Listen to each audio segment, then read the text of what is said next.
Сәлем достар, менің каналыма қош келдіңіздер. Мен сіздерге бүгін безеуді үй жағдайында қалай кетіруге болатынын айтатын боламын. Терінің ең көп тараған ауруы безеу. Безеу көбінесе 14-16 жастағы балаларда болады. Бұл жыныстық жетілудің уақытша қосымша әсері. Май бездерінің шығаратын өзегі бітеледі де, оған ауру тудыратын микробтар түсіп қабынады. Айналасындағы тері тығыздалып, қызарады да кішкентай түйін пайда болады. Ол жиі іріңдейді, олар уақытша пайда болады. Бірақ терінің көп бөлігінде жойылып ауруы мүмкін. Безеу бетті, кеудені, арқаның жоғары бөлігін зақымдайды.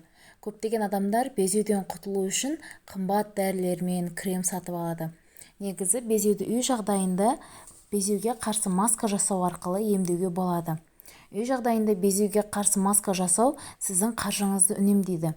Үй жағдайында безеуге қарсы мынандай маскалар жасауыңызға болады. Майлы терге арналған және безеуді кетіруші маска. Бізге қажет болатын заттар кір сабын мен ас тұзы ғана. Бұл заттар кез келген үйден табылады.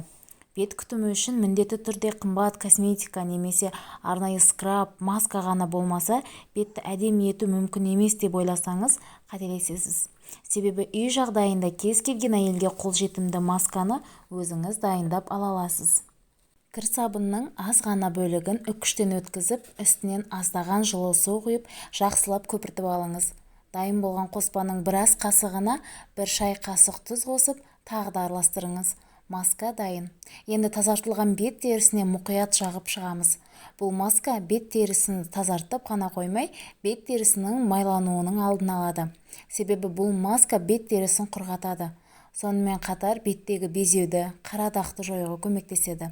Бұл масканы аптасына 3 рет қолдануға болады. Масканы 1 ай бойы жалғастыру керек. 2-ші аптада нәтижесі байқалады.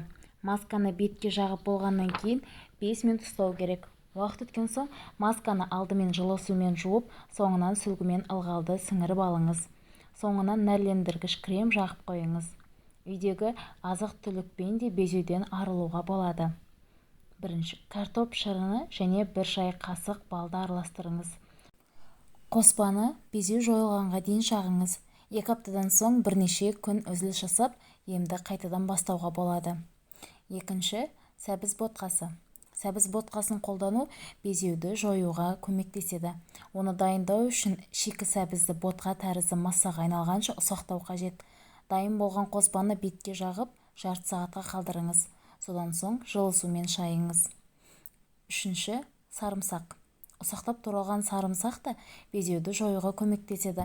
Бұл қоспаны дайындау үшін бір бас сарымсақты алып, қақпағы жабылатын шыны бөтелкеге салып, үстінен 1/1 қатынасында арақ немесе спирт құйыңыз.